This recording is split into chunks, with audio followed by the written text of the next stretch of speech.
Are you trying to dominate your fantasy football league? Do you want so many championship rings it's impossible to sign autographs?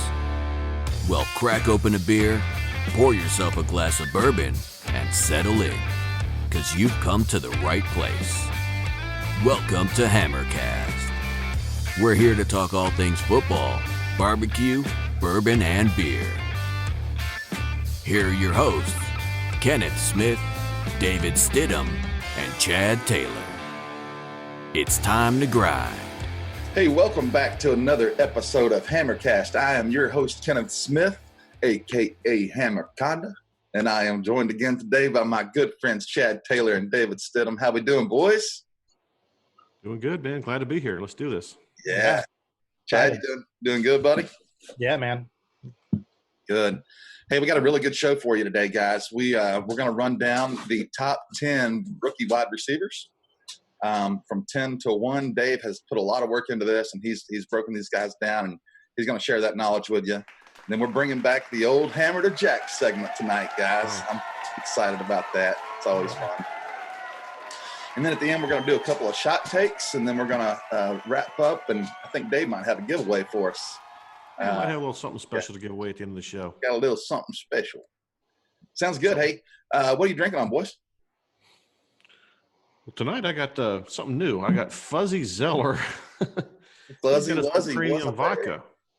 Fuzzy Zeller. Nice. So, that looks awesome, dude. Little premium vodka with some Monster Energy drink. Orange, of course, my favorite. There you go. What about you, Chad? What do you got? Man, I'm trying to prep for my my shot takes. I'm going to make them a little spicy tonight. So I'm going with some tequila infused with jalapeno. So a little cocoa and lime in there too. So a little Texas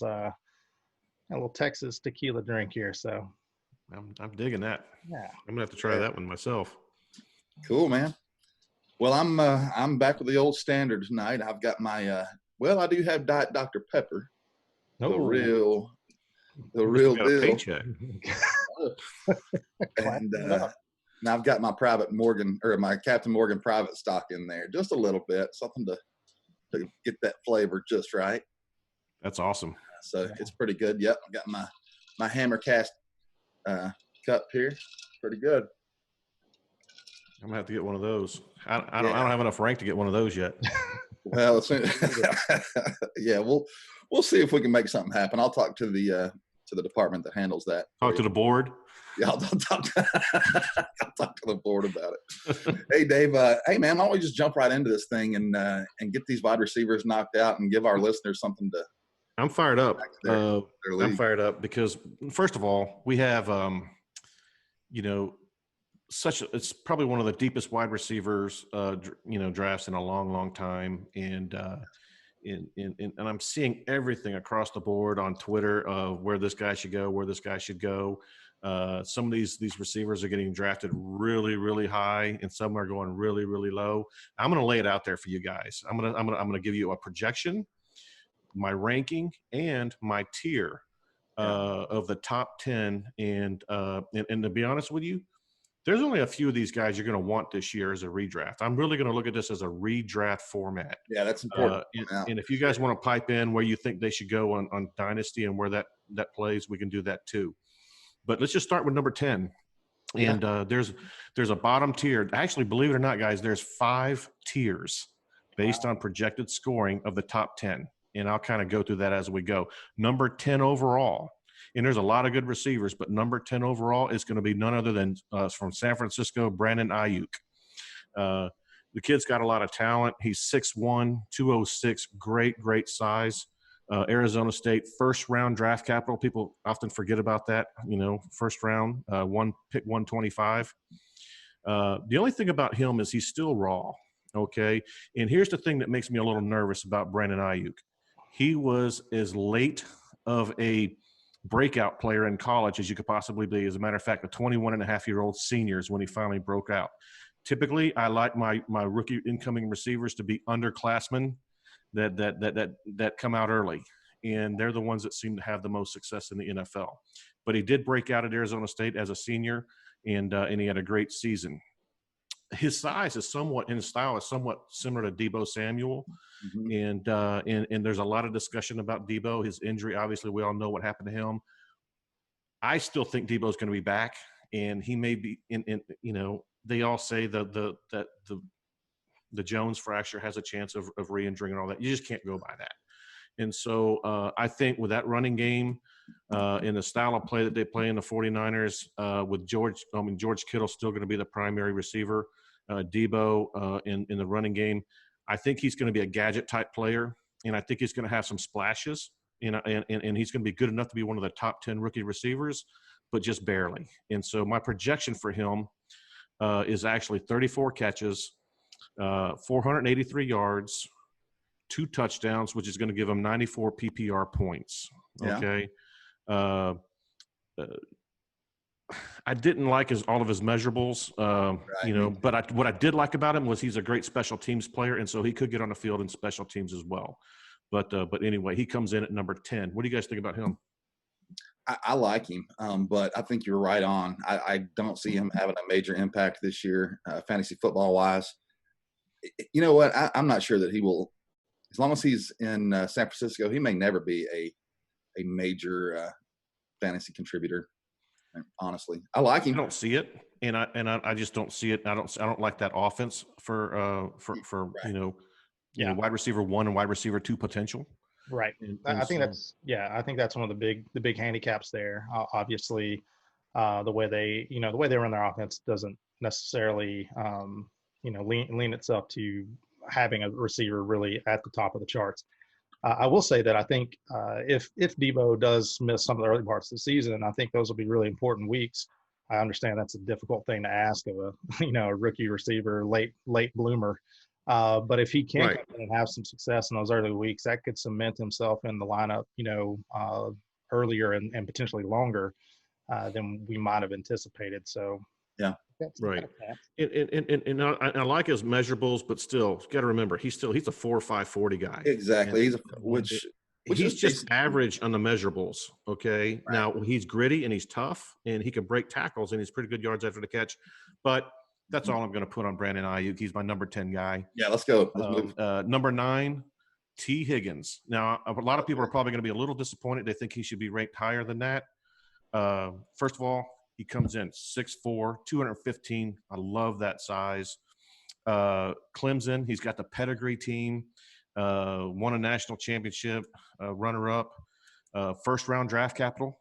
The very end of the first round. Actually, no, he was the first pick of the second round. That's right. Yeah. I'm sorry. First, yes. So he was the first pick of the Colts. I mean, of the Cincinnati Bengals. But anyway,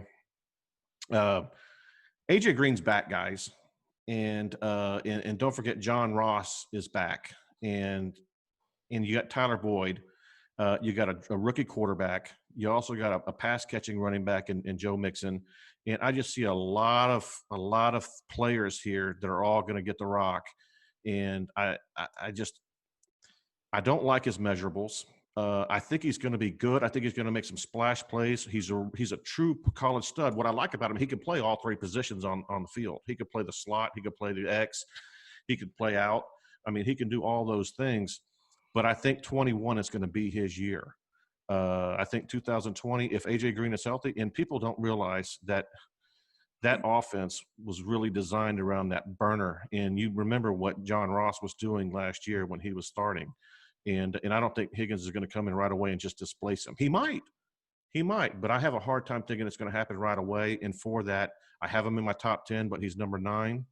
When you look at his player comp, his measurements, he profiles to D'Angelo Yancey. Remember that guy? I don't even know who that is. Put it this way. Higgins' 40 time was 4.59. That's only the 33rd percentile. Okay. His speed score was a little bit better at 101, which is 73%, but his burst, that burst score, 15th percentile. It was just awful. He has no burst. And so he's big. He's a great at contested catches. But I don't think he's going to have the full package in 2020 to go out and make a huge impact. I've got him projected at 37 receptions, 498 yards because I think he can run with the ball once he gets it. 2 touchdowns, but that's going to put him right at 99 PPR points, and that's where I have T. Higgins. I think Burrow's going to have to learn as he goes. Burrow's going to really, my belief, I think Tyler Boyd's in for a big season out of that slot. Yeah, I think so too. Yeah. Agree. Good call, buddy. Yeah, I think I'm with you on that. Yeah, I think that's spot on. I think for those exact reasons, competition for, targets is going to be a big thing there. Yeah. And yeah. And he and Ayuk were the 2 in the final tier. Yeah. With 99 and 94 points. The next guy coming up is actually a tie with number 7. 8 and 7 are tied. Huh. And they both are projecting out at 120 points. And I'll just go ahead and go with this guy in order. Laviska Shenault. Laviska Shenault, I really like his game. I like his size. He actually compares to, in Player Profiler, to A.J. Brown. He's 6'2", 227, played in Colorado, second-round draft capital. As a matter of fact, early second-round draft capital, 210. Big, strong, surprising speed for his size. Here's my worry, and here's why I got him ranked number 8. When you have that many injuries in college, guys that have that big of an injury history in college don't get better in the pros.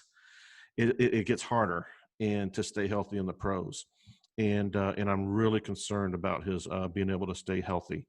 He's going to have a really tough time with that. But he is a tackle-breaking machine. He always fights for that extra yard. That might be part of his injury history, is he does not want to go down. And I love that about him. He's got that George Kittle mentality, that A.J. Brown mentality. Yeah. The coaching staff loves him. They want to get him involved. They might even play him at flanker. And so he's got a lot of potential, and they really like him. But even Jacksonville, they've got DJ Chark, they got Conley, they got Dede Westbrook, they got the newly signed Chris Thompson back and with his old coach, and they also have Leonard Fournette, of course. And so they've got all these players. Hey, you know how many catches Leonard Fournette had last year? I believe it was in the 70s. What was it, 76? Yeah. 76? 76. But I like Shenault. I hope he does better than my projection, but I still believe he's just another gadget flanker-style player in 2020 and bigger things in 21. I've got him at 39 catches, 570 yards, 4 touchdowns, and 120 PPR points. Okay. And so that brings me to number 7, Michael Pittman. And I love me some Michael Pittman because I like Phillip Rivers, and I like that Colts offense. They got the number 1 rated offensive line. I think Rivers is going to have his best line he's ever had, and they're talking about using Pittman in that X role on the field opposite of T.Y. Hilton. But don't forget, they got Paris Campbell in the slot. They got 3-headed running back, according to everybody else. Of course, we all know that it's going to be 1 or 2 after about week 3. And but let me just talk a little bit about Pittman. 6'4", 223, USC pedigree, second-round draft capital, but very early second-round capital. As a matter of fact, he was the second pick in the second round, wasn't he? He was. Yep. Yep. So he's got really good speed for that size, and that's one of the things I really like about him. I liken him to Mike Williams for Phillip Rivers. Big, strong, fast, can get downfield, and can fight for the ball. And so I think Phillip Rivers might really like this guy, but he's not going to be a guy that gets a lot of volume. And for that reason, especially in this year, when Phillip Rivers, Phillip Rivers is a dink and dunk guy. He loves his tight end. He loves his slot receiver. And he's going to love T.Y. Hilton because he's the most reliable receiver that knows that offense. And so I believe this is going to be a great learning year for Pittman, but I think he has really, really good upside. But I got him projected out at 43 catches, 587 yards, 3 touchdowns for 120 points. And I think next year he's going to get the volume. I don't even know if Hilton will be back next year. And I think he's going to be a stud. So for redraft, I'm staying away from him. Yeah, but for Dynasty, what do you guys think on Dynasty? I love him. I've got a pretty good amount of shares of him, I believe. I don't know out of how many leagues I've got him in, but I just drafted him in Scott Fishbowl. I got him and Campbell. Yeah, and of course Phillip Rivers and Jonathan Taylor. I mean, he's got decent enough speed. It's a little higher than average, but for his size, his speed Right. score rating. I think you said it already, but 93% percentile. Uh, where did I Third go? percentile. 4.52 40 speed puts him in the 59th percentile. Yeah, but for a guy that's 223 6'4", pounds, 223 pounds. Yeah. yeah, and so you get a guy that big, that back end speed, yards after the catch, he can contest the ball. I mean, he does all the things. I just don't think he's in a proper position to be impactful this year. Yeah. If he he had is, over 100 bonus. catches last year in college. It's quite a bit. It's pretty strong. It is. All strong. right, cool, man. I really like that one. So All now right. we're going to jump right into number 6, and I really don't like this guy, but I know. you know who I'm talking about, don't you? I'm going straight to him. Las Vegas Raiders. Henry Ruggs. He was the first receiver taken, and he went early. I mean, 112, and he's got what I call elite speed, 4.27. He's 6', 190. People think he's a small little guy like Ross or some of those guys, and he's not. He's actually got the size. And you know what? That guy's got like 10-inch hands. And so the ball gets near him, he's going to make that catch. And so he does have potential. He has size. He has elite speed. His burst is amazing, and he's got the draft capital. So all those things really grade out well for him. The problem I have with him is he couldn't even break out in college. And so he didn't beat out the guys, even the guys that are still there, Devontae Smith. He didn't beat out Jerry Jeudy. And he made a lot of splash plays, and he had a lot of really, really exciting plays. But I don't really know. I still believe his first year he's going to be used as a field stretcher. I think that's where his most talent is. But who knows what they're going to do? They may line him up all over the field. And but they also drafted Brian Edwards, and they still have Tyrell Williams, and they still have Darren Waller, and they still have what's his name? That's all right. We'll get it. They drafted out of the Jalen Richard. Yeah. And so, they got a lot of pass catchers there. I could be really wrong on him, and he could end up being great, but it's the Raiders. And I just can't help but think the Raiders bomb way more often than they hit. And but that 4.27 is I think blinding some scouts, and I think it could backfire. But I know one thing: they're going to target him a lot. And for that reason, he is going to get volume. And so for that reason, I project him at 40 catches, 810 yards, 4 touchdowns, and 144 points, putting him right there in wide receiver number 62. And so we're getting higher and higher up here, but still these guys aren't draftable for me in redraft. Yeah, he's another guy. I think just real quick, because I just want to say if you question this kid's ability, I'm wearing an Auburn hat right now, and all I'd have to ask you to do is go back and watch the game from last year when they played against Auburn. If you want to see what this kid can do, he absolutely smoked the entire Auburn defense all day. He has got elite speed. He's got size to separate in a contested catch environment. He is a bad dude. Now, that's awesome. I got him ranked a little higher than you, Dave. But I will say, like the environment, coaching competency, all those things come into play. Yeah, a lot of targets to go. I don't hate where you have him at all. I just think that if I'm looking at, let's be honest. I got him right there, wide receiver 6 of the rookies. And when you see the other names in the situations, I think you guys are going to say, you know what, I'm probably being fair. Yeah. And so Henry Ruggs is one of the ones. Go ahead, Dave. I'm sorry. I know he's very polarizing, especially to us because we're all very close to the SEC and we all have personal interest in this guy. But you know what? I hope I'm wrong because I would love to see him succeed. I just wish he'd have got drafted by another team and didn't get drafted so high. I think some of these other guys are definitely going to have better careers than he is. I think the Raiders are going to have a pretty strong offense if they can put it together quickly. I mean, they've got young talent. That's the thing for them, and especially in this environment. Stadium. It's going to be pretty exciting to be a Raider fan this year. It's going to be fun to watch. Man, have you seen pictures of the stadium? It looks pretty awesome. I've seen all the pictures from when you telecast from there. Yeah, that's right. It's pretty sweet. Hey, all your weekly on your monthly trips out to Vegas on the Hammercast bill. Yeah, I know. I better start winning some of those bets we've been making. You ready to jump into top 5? Yeah, let's do it. Let's go right to the top 5.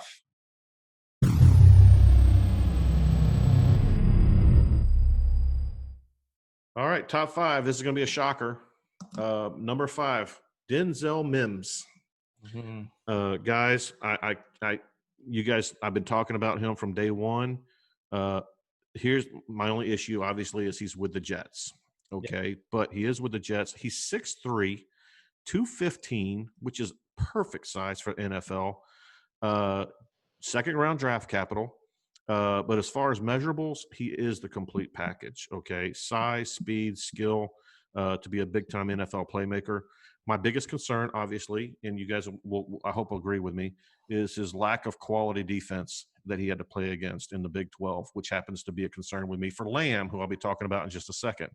Mm-hmm. I'm also concerned with his landing spot. Obviously, as I just mentioned, the Jets. They're not a prolific scoring offense, even though they really picked it up. People don't realize they won 7 games last year. Or no, was it 9? I think they won 9 games. Look that up. I can't think of it right now. I'm drinking fuzzy Zeller vodka. You're getting fuzzy on fuzzy. But I'm just kidding. But and he doesn't have a whole lot of amazing talent around him. I mean, he's got Brashard Perriman, who they brought in, so he's going to be learning the new offense. He's got what's the slot receiver? Crowder. Now Crowder's a ball hog, and they got that young tight end, and so I just believe that Mims has a really good opportunity to make a difference. I think he's going to burn some of these cornerbacks. I think he's that really good. Speed. And when you look at the guy, he's got his measurables from player profile. They're completely elite all the way across. We're talking 98th percentile in the 40, 96th percentile in the speed, 90 percentile burst, and a 95 percentile in catch radius. All this with a 215-pound frame at 6'3". And he's going to have the opportunity. He's going to be a starter on day one. And so I just really believe in the opportunity, and that's why he comes in at number 5. 44 catches, 720 yards, 6 touchdowns, and 152 fantasy points at wide receiver 52. Yeah. And so now he's getting close to being one of those redraft bench guys that might fill in a flex spot every now and then. Okay. So that leads me to the top 4. And we're going to go number 4 at CD Lamb. And I know a lot of you are probably thinking he was going to be the last one I talked about, but he's not. And part of the reason is what we just talked about. And that is, I'm still – I believe he has all the talent in the world, but the jury's still out. And here's the thing. He's 6'2". He played in a system offense with Oklahoma against the worst defenses in the country. He's not 200 pounds. He didn't play any press coverage. These big NFL cornerbacks and safeties we don't know how he's going to respond to those types of guys coming off the line of scrimmage. I think he'll be fine, and I think he'll learn and grow and probably do well. But I think it's going to take him a little longer than people think. He's not going to come into the league right away and be a star, especially when he's got Amari Cooper, Michael Gallup, Zeke Elliott, Blake Jarwin, and all these other people that are going to demand, targets. Yeah. And so I do believe the good news for him is Randall Cobb left, and he left quite a few targets out there. And so there's a lot of targets. And the Dallas Cowboys, let's not forget, they still had more yards per play than any other team in the NFL last year. And so there's points to be had, and that's why I got him ranked in that top 4. Yeah. But for the most part, I don't have him in the top 3 for some of those reasons. I do believe he will be a wide receiver 1 someday, but it's not going to be in 2020. But he's still got a good rank. You still got him up there. I do, but let's be real. People forget about his measurables, okay? They're weak. Now, thank God he's got amazing route running and he's got amazing juke skills, but his 40 is a 4.5. He's 67th percentile, okay? His speed score is lower. It's 97, which is a 63rd percentile. His burst is 47th percentile. It's less than average. But what I love about him, who his player profile comp is? Jerry Rice. Oh, I know. Like that. It was pretty bold, isn't it? You gotta like that. And so overall, I think he's a great talent. I think he's in a tough situation to command as many targets as he could have if he had gone somewhere else. But I do have him, projected at 48 catches, 811 yards, 4 touchdowns, which isn't bad. 153 PPR points, and right up there at wide receiver 50. Yeah. So he's definitely a guy that you're gonna go ahead and Definitely grab. a draftable guy. Okay, so that brings us to the just top real three. quick, But you got any final thoughts on Lamb? Well, I was going to say real quick, and you touched on a little bit, but I'm pretty sure the Cowboys lead the league in vacated targets. So I think a lot of people are going to look into that, and they're going to look into sort of the brand of CeeDee Lamb. And because Witten left and he had a lot of targets, and I promise you this: the Cowboys aren't going to combine Witten and Jarwin's targets last year and all go to Jarwin. And so, even though I do like Blake Jarwin, he's not going to get 120, 130 targets. Yeah. And so I just don't see that happening with those 3 stud receivers plus Zeke. And by the way, Zeke's got a little chip on his shoulder right now. Yeah. Yeah. No. And so that brings us to the top 3. And number 3, and this guy could be higher, but once again, we're going to talk landing spot. And I think he's going to be amazing down the road, but it's Jerry Jeudy, another Alabama receiver. And what I like about Jerry Jeudy, and I wrote all these notes. I apologize, but I just really got into it. 6'1", 192, Alabama, first round, 15th overall pick. I believe he's the best route runner in the class, and he's also got the best hands in the class. But his ability to cut and juke defenders, it's a sight to see. I mean, he's uncoverable. And I personally, I wish his landing spot would have been with a proven quarterback. Now, I like the potential in Drew Lock and what that offense is trying to do, but he's only got 5-game sample size. Okay, we still aren't sure. And then you also got Cortland Sutton. You also got Noah Fant. You got KJ Hamler. You got Melvin Gordon. And so you got all these people. It's almost like a little Cowboys, but younger. And so we don't know how that's going to break out. We'll see what Pat Shurmur can do with him. And there's a lot of unproven entities there. That's the only thing that I can ding Jeudy on and why he's not ranked 1 or 2, because going into the draft, he was my number 1. And I think pure skills and athleticism, he's my number 1. But situation does matter.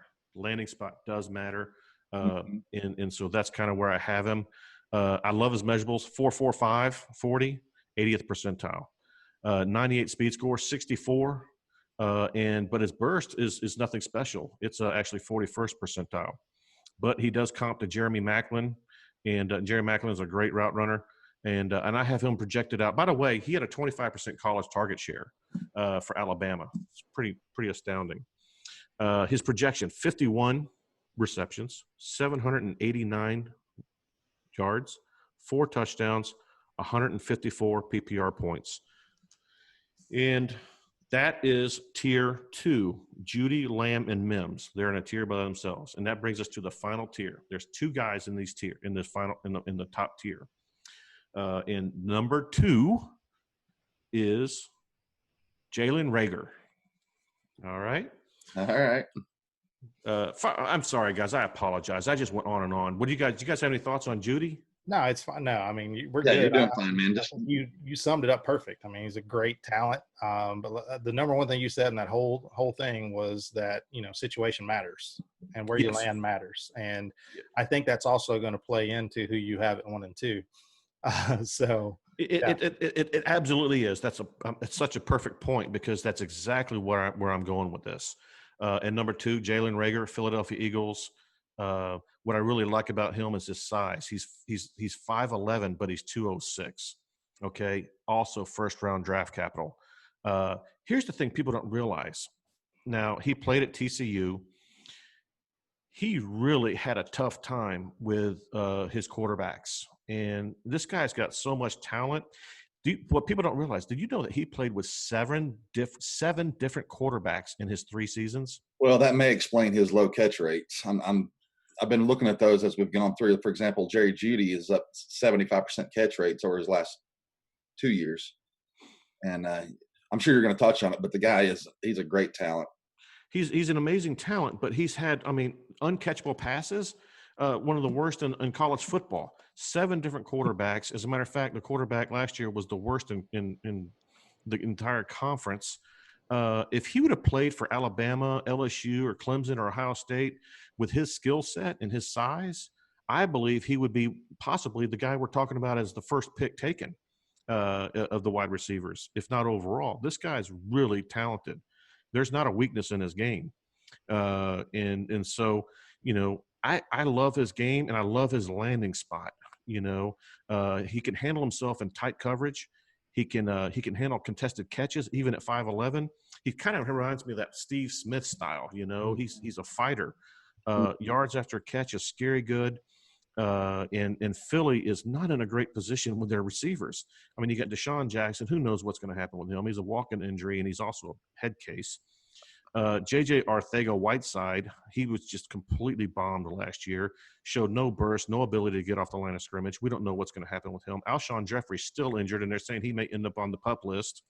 And so, they're all question marks. He's going to be the best receiver on the team day one, okay? Now, obviously, they play a lot of 12 personnel and a lot of two tight end sets, and that's great, and that's going to actually help him.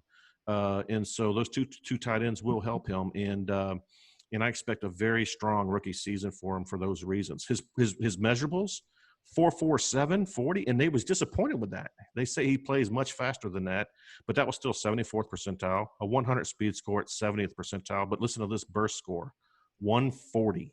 That's a 99th percentile. Wow. And when you watch him play and you see what he can do out there, he will blow by people. He will juke people. He will score some really impressive touchdowns. And believe it or not, we talked about Jerry Jeudy's 25% college target share. This guy had 33%, playing with terrible quarterbacks. And so, I really like the guy. I've got him projected at 59 catches, 977 yards, 6 touchdowns, 193 PPR points, coming in at a wide receiver 3 at wide receiver 31 overall. And I think that's going to be a strong season, and I think it's feasible. Pretty big. Yeah. Pretty big numbers, yeah. What do you guys think about him? I mean, I don't think you could land in a better spot as a wide receiver and expect to get early play time and to put on top of that. There's no doubt about it. He's a starter.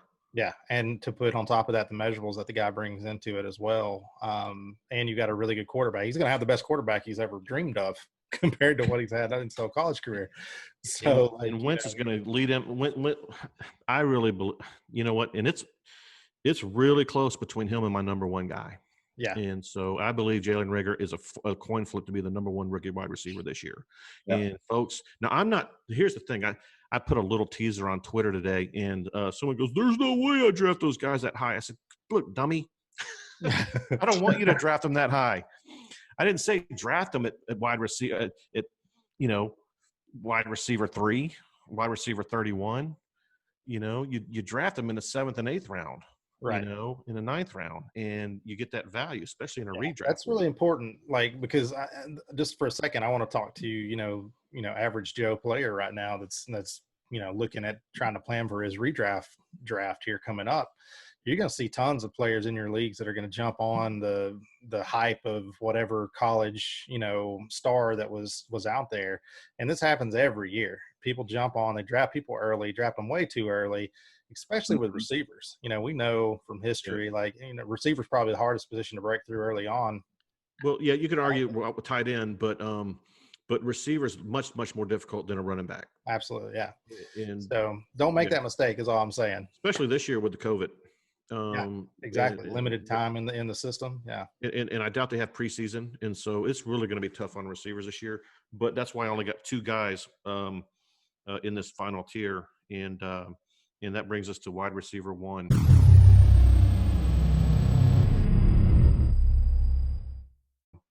And you guys know where I'm going with this one. That's Justin Jefferson himself, right out of LSU. Now we might even have a call from Coach Ed Orgeron. Oh gosh, to talk about this guy. Yeah, I tell you what, we'll probably maybe we'll get Ed O on after the show for a private conversation.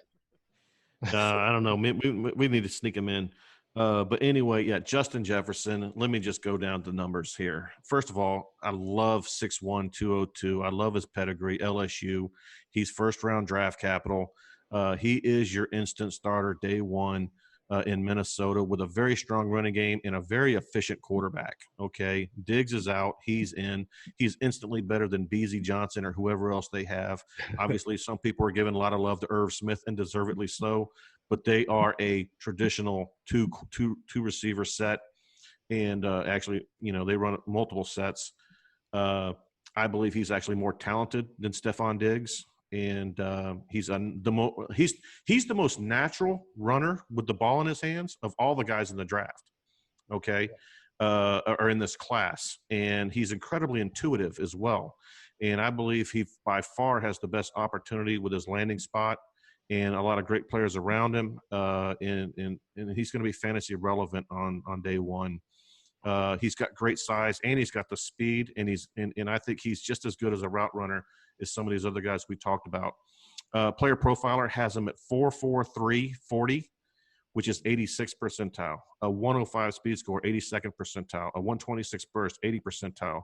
His player comp is Reggie Wayne, and so everything's going for this guy, and they love him. They drafted him really high. He's going to be your best rookie wide receiver, guys. Kenneth talked about this a few pods ago, that he believes he's going to lead all rookies in catches. I believe it too. As a matter of fact, my projection for him is 64 catches as a rookie, 1,011 yards, 5 touchdowns for 195 fantasy points, which is good for 29th overall in a wide receiver 3. And that's your top 10, guys.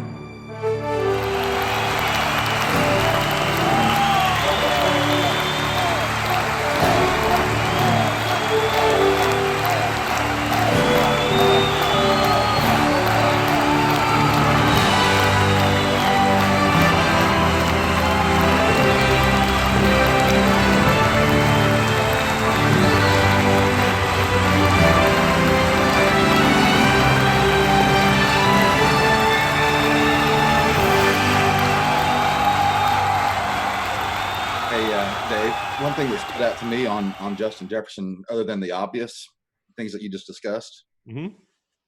So a couple of minutes ago, I talked about some of these guys with excellent catch rates, 75%, right? Catch rates. Last year, Justin Jefferson, I didn't actually realize this till just now, 91% catch rate. Insane. Yeah, I don't know. Every attribute you want in a receiver, and with that opportunity that he's going to have. Guys, he is the guy to have.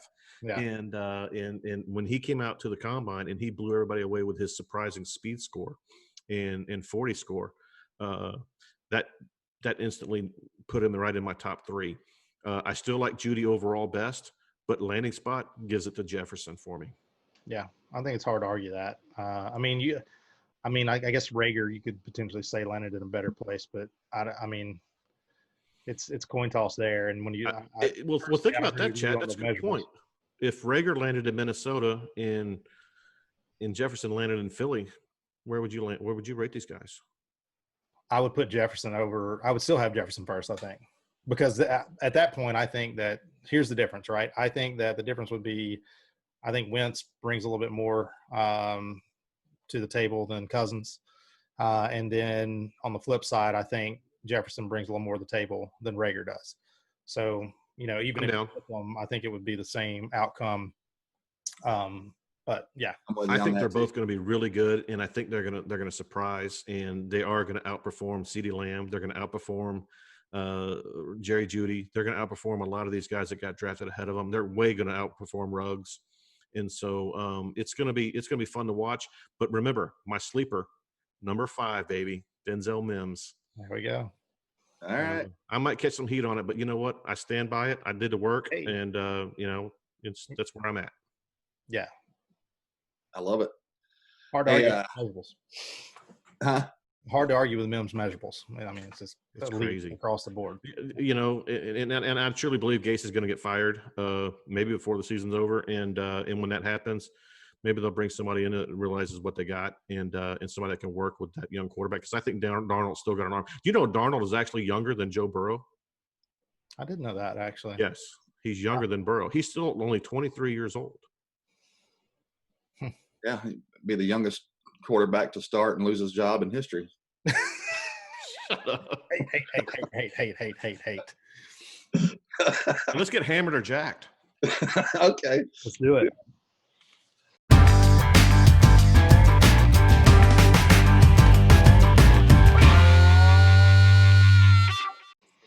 What do you got for us, Kenneth? Hey guys, this is a fun segment of our show, the Hammered or Jacked segment.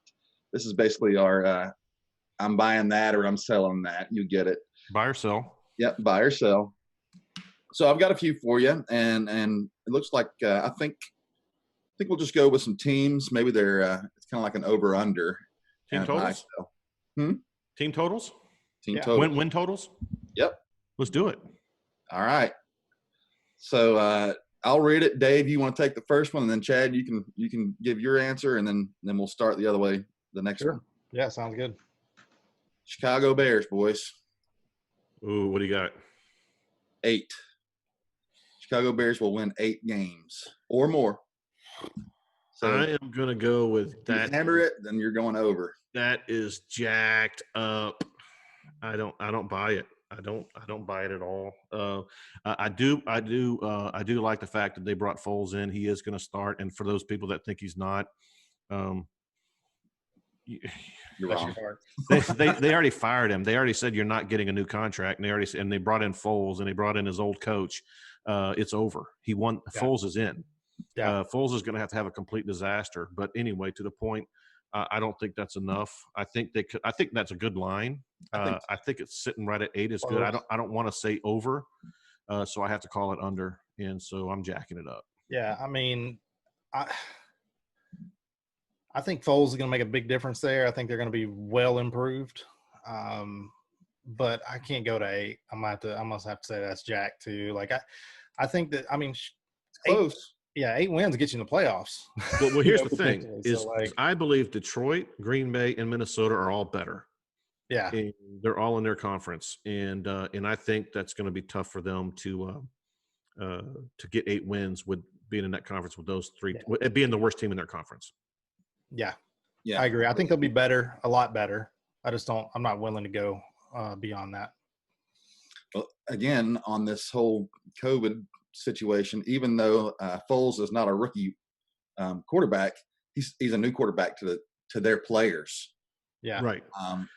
Now there's going to be some familiarity there, but those players haven't played with him. So, and let's keep this in mind too. Foles hasn't been great with anybody other than the Eagle system, than Peterson. Yeah, and so I'm not convinced he's going to be much better than Trubisky, but I know they like him better than Trubisky, and so it's hard for me to go over 8 games. Yeah, I'm with you. I think we all agree on that one, but it's close. But I could definitely see an 8-8 season. But I think you're probably right. I think it's probably more of a 6 or 7 win season, really. Which I'm thinking 6 is about where that's the number I'm 6, putting them on. Yeah. All right, guys. This is a little more spicy. Even though it's not a shot take, which we'll get to some shot takes here in a minute. But the Cowboys. What's the number? 10. Ooh. That's a lot. That's a lot of wins. I'm going to hammer that one. 10-6. I'm hammering it. I think they're going to win more than 10 games. I think, as a matter of fact, I'm putting them at 12 wins. I think they got it. They're loaded. And so I'm putting them at 12. So is it just the coaching change that gets you there? Because what else has changed in that team that makes you think, they're going to be that much better? Well, I think their offense is definitely going to be better with adding CeeDee Lamb, because it does give them a true third receiver threat. Wide receiver 3. What's that? So not that much better if he's not going to be a wide receiver 3. Well, for that team though. No, I'm just kidding. I mean, he brings a lot better presence than Randall Cobb, and that also opens up the lanes a little bit better for Zeke Elliott. I think Zeke Elliott has a chance to be an MVP type player this year, and like I said, he's got a chip on his shoulder. Yeah, as a John Madden. Yeah, but I also believe that they're still, besides Philadelphia, I don't think their conference is very strong with the Redskins and the Giants. And I think the Giants have one of the tougher schedules in the conference, in the division, in the NFC. And so I think the Cowboys are going to have some pretty easy wins, and so I think they'll get there. All right, Yeah. so you're hammering it, Chad. I'm hammering it. Chad's not hammering it. He doesn't believe. No, I actually coaching question because I think it does make that big a difference. Garrett's terrible. I mean, awful. Just a terrible football coach, and I cannot believe that guy kept his job. And where'd he As long go? as he kept his How do you feel job. about Jason? And where did Garrett go? Did he go to? I don't even know. Jets. I think he went to the Giants. Giants. That's right. Yeah, Giants. I knew it was New York. Like, yeah, that's right. But either way, like I asked that question because I think it does make that big a difference. And like you, I think Zeke has got potential to have a monster year. I hate the Cowboys, so it hurts me to hammer it. Cowboys. But I'm going to hammer it. I think that's a good line. 10 wins. I hate it that we're I all hate the gonna Cowboys, agree. I too. hate that we're I all hate going to them. agree on everything here, and maybe we won't. But 10 wins seems like a lot, but 9 wins doesn't seem like enough. Like it would be hard for me to see, a 9-7 season. I feel like that's a big disappointment. I think they're going to be better than they were last year. I think they got an amazing offensive line. I think Zeke missed all of training camp last year when he was in Mexico. I think they're going to come in hungry. They're going to come in ready. They're going to be re-energized. Garrett's gone. I think they're going to go out and prove a point, and I think they're going to be pretty damn good. Yeah. Well, Dak may be out there trying to set record contracts during this year, since he didn't get his deal done. Yeah, He's got every motivation to do it. he's got 37 million guaranteed now, or whatever it is, 31 million, whatever it was. Yeah, like maybe if he not can motivated stay at all. healthy and get franchised every year, he'd be loaded because it's all guaranteed. Yeah, Best job in the world is a backup quarterback in the NFL. Oh Yeah. man. Yeah. All right, guys. This is another team that draws some feelings. So we're going to go from the Cowboys to the Patriots. Oh boy. This is an interesting one.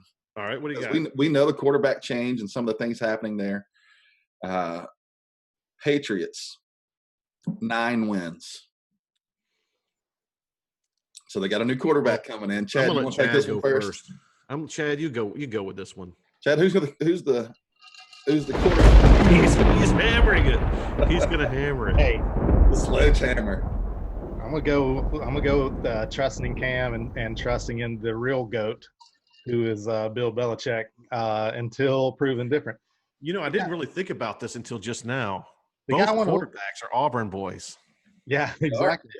Exactly. Yeah. I mean, Belichick won 11 games with Castle.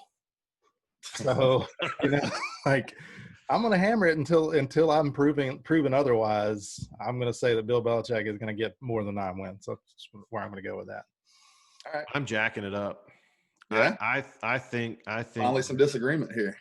I think they're toast, man. I think they're toast. They looked really bad as a team. Now, you know what? Their defense was pretty good, but their defense was very opportunistic last year. And I believe their defense scored very well because they had a lot of touchdowns in the first 5 games. And I think that skewed the overall defensive numbers. I think they're going to be good. And I think they play in a very weak division overall. And so for that reason, I think they'll get the 9, but I don't think they're going over. I think 9 is that number. And so I'm jacking it up. Well, the question is 9 or more. Yeah. Well, I'm saying under. Under 9. Well, I'm saying 9 or under. Well, the question is 9 or over. Come on, man. I'm saying they won't get more than 9. Okay, all right, so you're hammering it. So you're hammering it. No, I'm jacking it up, man. You're saying they're going to get under it. All right. Under 9. All right, guys, let's do. You want to hear me say it? 8 games or 8 games or less. All right, there you go. All right, there you go. we made him stick to it. Gosh, that's a tough one for me. I think I'm with Chad on it. I think 9 wins is reasonable for him. I'm going to hammer it. And you guys know there's a lot of emotion on my side, and I probably should hammer it because it is Belichick, and dadgummit, he just wins. Mm-hmm. And so, but you know what? I'll play contrarian on this one. Gotcha. Yeah, it's a good line. I like the 9 wins, and so I'll hammer it. But I think you're right. Hey, Dave. these are the actual Vegas totals, by the way. So, all right, boys, you ready for the Super Bowl champs? Oh yeah, Chiefs. Uh-huh. What's the number on that? Yep. Kansas City Chiefs, we've got at 12 or more, David, wins. 12 or more. I'm hammering that. Right. I'm hammering it. I think they're going to get 12 wins. I think they're going to get. As a matter of fact, I think 13 or even 14 sounds pretty good. You think one of those losses is going to be to Baltimore? I do. Week 3. Yeah. I think week 3 they play at Baltimore, and That's going to be a really tough I game. think that's going to be a really fun game to watch, and Awesome I think game, Baltimore is going to hit that one. But yeah, I'm picking over. I'm taking it, man. They're going to do it. I mean, they're the Super Bowl champs. Andy Reid, they got that great. They're going to win 12 games. Who's in their division? Denver. Who else? The Raiders or at Las Vegas. Yeah. Chargers. Yeah. Come on. That's 6 games. Mahomes versus Tyrod Taylor, Derek Carr, and Drew Lock. Wow. Yeah, we should probably talk. We're not going to, but we should talk about a trade that you recently did over the last few hours. No, we're not going to talk about any trades. Yeah, you don't want to talk about it because you can't say it with a straight face. We have to You know what? Maybe we'll put that on Twitter. Maybe we'll let everybody know. Speaking of Twitter, you can see all of our Twitter handles. Chad, what are you doing with the Chiefs? Man, until you made that point, I was ready to jack it just because. Do it, jack it. Don't let me influence you. Jack the donkey out of it. All right, I'm gonna jack it. All right, I want to hear why. Out of the park. I gotta hear this. I'm just to say that You're just being a contrarian. I just hate Mahomes. So like he is really not my. How can you hate that guy? He puts a pound of ketchup on a steak. Yeah, so does our president. So that probably explains that. Oh no. Hey, but no politics rule here. I know. It was just a fact. Ketchup on steaks, and being a steak guy, that bothers me. But anyways, no, I'm just gonna say that as much as he runs around with the ball, and I'm just gonna say maybe he think he gets hurt. Gets squared up one good time and misses some games, and that might be the difference in that total. I think the missing games would be the only difference for me. Yeah, so I'm just gonna hang my hat on that possibility. And where'd our co-host go? What's that? I said, where'd our co-host go? That I had to get an ice cube. Hey, I had the priority. I'm with Chad. I want to jack that one up too. I don't know why. You guys are crazy. We're the haters of the group. We're haters. Well, no, I like the Chiefs. I like their team. I like what they're doing, and I could see them easily getting to 12 wins. But that's a lot of wins. 12 is a lot. The NFL's tough. Yeah, repeating is hard. And repeating is hard. There's the quote of the show. The NFL's tough. Mm-hmm. Yep. Brilliant. Everybody tune in for the quote of the show. It's just hey, that was pretty. As heard on the Hammercast Network. Yeah, that's right. NFL's tough. NFL is tough. Wait a minute. Who was that? That was Jimmy. He's probably waiting for me to call up Phillip Rivers. It sounds like we're definitely ready for some shot takes. Yep, sounds like we're ready for some shot takes. Let's get some shot takes and get the hell out of here. Yeah.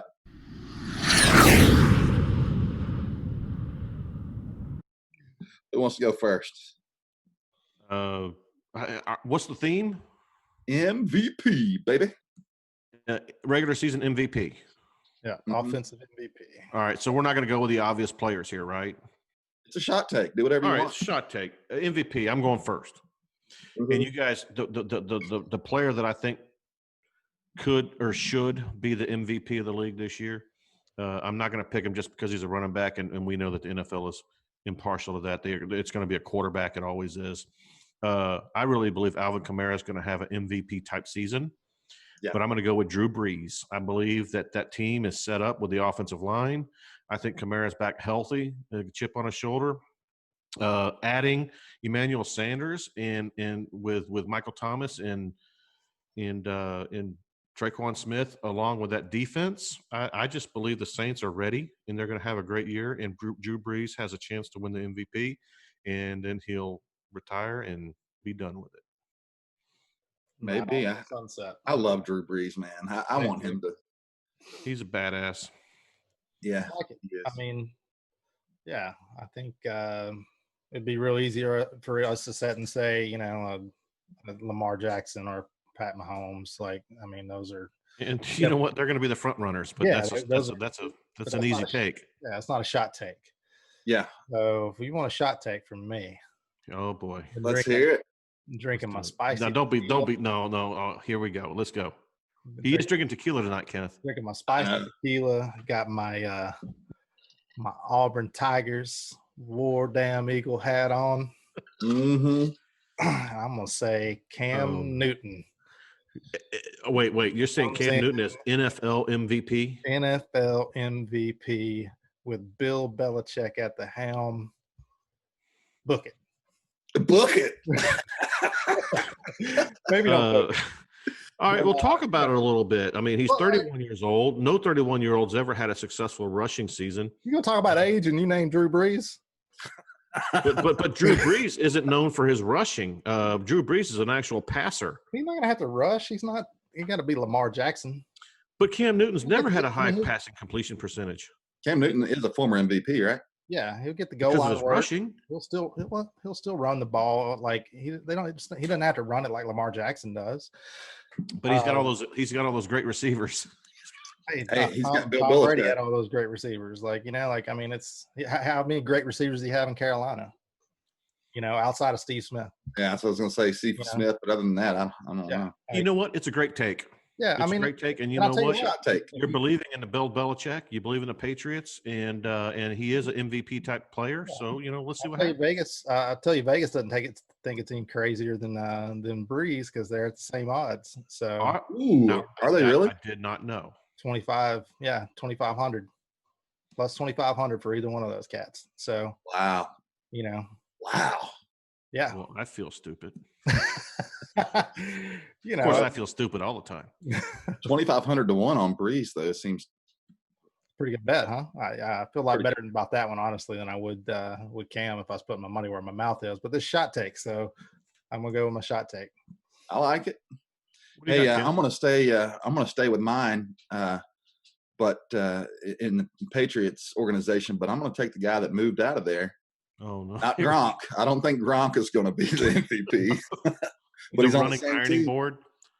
Drew Brees, boys. I mean, Drew Brees. Yes. Yeah, that's my shot take. Tom Brady. Tom Brady is going to be. Somebody had to do it. Somebody had to do it. And do I really need to? Other than him being old and Dave thinks he's dust and needs to fade off. I'll tell you what. He's got the best talent around him that he's had in probably a dozen years. So, yeah.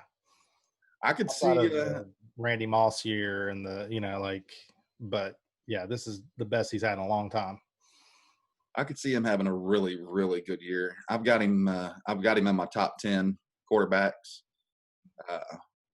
for the year and as MVP. You just don't know, but they could make a run, man. Well, you got Godwin and Evans and OJ Howard, and you got two great running backs there now with Rojo and Vaughn. I mean, he's got all the targets in the world out there. And by the way, that reminds me, Chris Godwin, my number 5 rookie receiver, Denzel Mims, his player profiler comp is Chris Godwin. Yeah, that's right. Yeah, I did notice that. So, but you know what, Tom Brady. So we got Tom Brady, Drew Brees, and Cam Newton as our shot take MVPs for the AARP club. Yeah, AARP club. Yeah. Carrying all of them are high risk for COVID. Oh gosh. Oh man. Well, hey guys, that was awesome. I tell you what, Dave. Hey, you know what? Why don't you give something away or announce a giveaway for us? Yeah, easy. Yeah. As you guys know, I own a Fine Swine Barbecue, and I'm a professional barbecue pitmaster. We compete all over the world, and we win competitions everywhere. I was a sauce maker way before I opened restaurants, and it's called a Fine Swine Barbecue. We have a competition quality sauce. We have a sweet barbecue sauce, and we have a Texas barbecue sauce.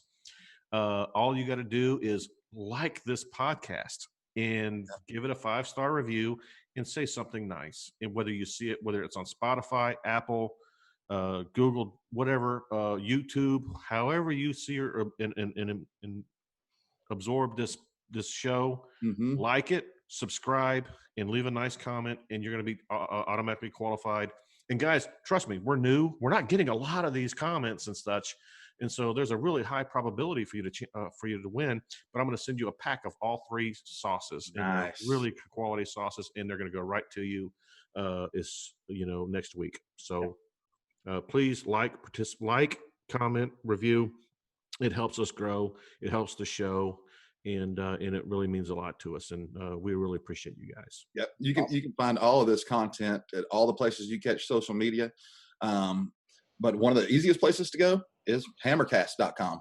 You can go to hammercast.com. You'll get all of our articles, all of our podcasts, all of our videos. It's all right there.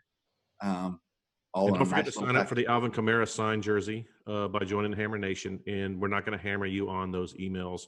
You're going to get 1 or 2 a month, and that's about it. And it's just going to be a rehash of all the content you might have missed. Yep. So guys, we're not gonna hound you.